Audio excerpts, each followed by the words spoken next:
Ito po ang pinaka-maingay na SMDC YouTube channel na kung saan hindi po kayo maiiwan. Mahuhuli sa lahat ng mga updates na kailangan nyong malaman. Ako po ang inyong Virtual Associate Sales Director, Justin Archeda, at ito ang mas pinasaya, mas pinatindi at mas pinalakas na SMDC Updates! Kabayan ka-updates, tuloy po kayo. At sabay-sabay nga po nating alamin ang lahat ng mga construction updates, promos, and discounts all about SMDC projects. Hello kabayan ka-updates and welcome back to my channel. So kasalukuyan nga po tayong andito ngayon sa Ice Tower Reso, dito mismo sa Mall of Asia. So si Ice Tower Reso nga po ang isa sa ating pinaka-paborito na ina-update dito mismo sa ating YouTube channel. Okay, so papakita ko lang po sa inyo ang bagong-bago and fresh na construction updates. At sana po hindi ho tupakan ng ating mic. So today kabayan ka-updates, it's September 24, 2024. At exact 4:40 ng hapon po kabayan ka-updates na andito nga po tayo sa Ice Tower Reso. Medyo maulan po ngayong araw na ito, kaya mapapansin nyo medyo madilim, pero buti na nga lang tumigil po yung ulan para po makadalaw nga po tayo dito mismo sa Ice Tower Reso. So you can see po, you will notice po kabayan ka-updates, medyo patapos na nga po siya, no? Yung lahat po ng mga glass window na install na, kung ano po yung eksaktong itsura po mismo ng Ice Tower sa ating mga flyers, sa ating mga presentation, ganyan-ganyan po itsura niya talaga. Okay. And ito po yung mga units facing Mall of Asia. So mega shoutout nga pala, no, sa ating client na si Miss Jess na kumuha po ng 2-bedroom facing Mall of Asia. Diyan po sa pinakataas kabayan ka-updates, nakakatuwa, palakpakan naman natin. Okay, yun po si Miss Jess mula po dyan sa US of A. Miss Jess, congrats sa inyong 2BR unit dyan po mismo sa Ice Tower. FYI lang po kabayan ka-updates, si Miss Jess po ay kumuha na po before ng 1-bedroom sa Ice Tower. Okay, natuwa nga po siya kasi meron pong discount ang 2BR natin. So kumuha po ulit siya ng panibagong unit sa Ice Tower Reso. So this time po 17th floor facing Mall of Asia kabayan ka-updates, no? So dahil mataas nga po ang kanyang unit, ayan, medyo wide po yung view ng Mall of Asia, ayan, at saka ng syempre ng ating Manila Bay. Okay, so na-excite talaga ako na makita mismo, no, yung unit niya mismo kapag na-turn over na nga po itong si 2BR sa Ice Tower. Pero sa lahat po ng mga kabayan ka-updates natin na gusto po ng 1BR facing Mall of Asia, meron pa po tayong naka-hold na unit. So please DM me on WhatsApp, that's 63915281435. Ayan. So sa mga gusto po ng mga units na facing Mall of Asia, meron pa po tayong naka-hold, pero sa portal po namin hindi na po available.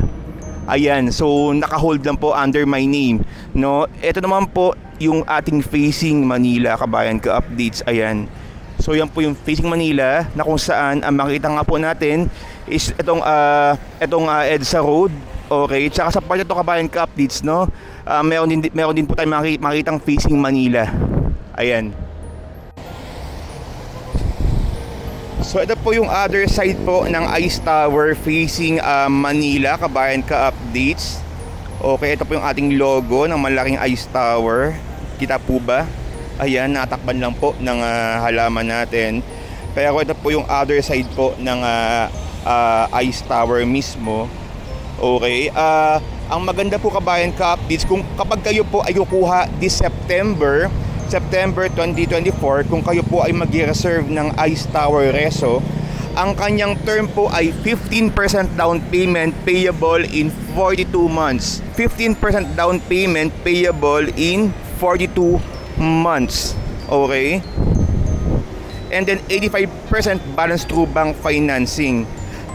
Next month po kasi kabayan ka-updates, by October, Ang ating terms po dito ay 15% down payment payable in 36 months. So mababawasan nga po tayo ng 6 na buwan. Dahil kaya po lalaki po ang ating monthly down payment, no? So dito po sa Facing Manila, I think ang available na lang po dito mga 8. Kung di po nagkakamali, 8 na lang po ang available dito mismo sa Facing Manila. Okay? Pero sabi ko nga po kabayan ka-update sa Facing Mall of Asia, meron pa po tayong available mga units na 1BR unit facing Mall of Asia. Ayan, so meron pa po tayong dalawa. Kaya po again kabayan ka-updates, habang meron pang magagandang unit, I suggest mag-reserve na po tayo.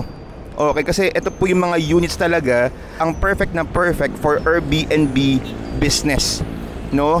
So syempre kung ikaw po ay magkapa-Airbnb, kailangan talaga maganda-ganda talaga ang ating view. Ayan.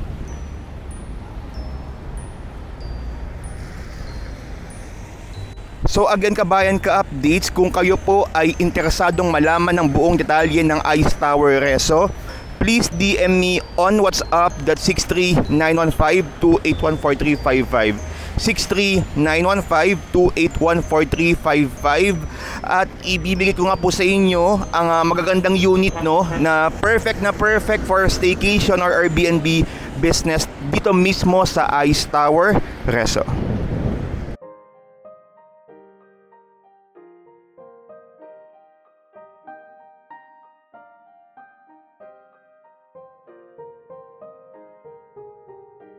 And that's all for today's video mga kabayan ka-updates. Maraming salamat po sa inyong panonood mula simula hanggang dulo. For more details about SMDC projects, please DM me on WhatsApp or Viber 63915-2814355 63915-2814355. And syempre, tuloy-tuloy pa rin po ang ating weekly podcast every Sunday, 11 PM. Diyan po mismo sa Apple Podcast, Spotify, YouTube Music, and YouTube channel. Muli po, ako po ang inyong virtual Associate Sales Director, Justin Archeda, na patuloy pong nagpapaalala po sa inyo. Kabayan ka-update, sabay-sabay nga po tayong lumipad, umangat, at mangarap. Kita-kits po ulit tayo on my next video dito lang po sa mas pinasaya, mas pinatindi at mas pinalakas na SMDC updates. Maraming salamat po and happy investing everyone. Bye!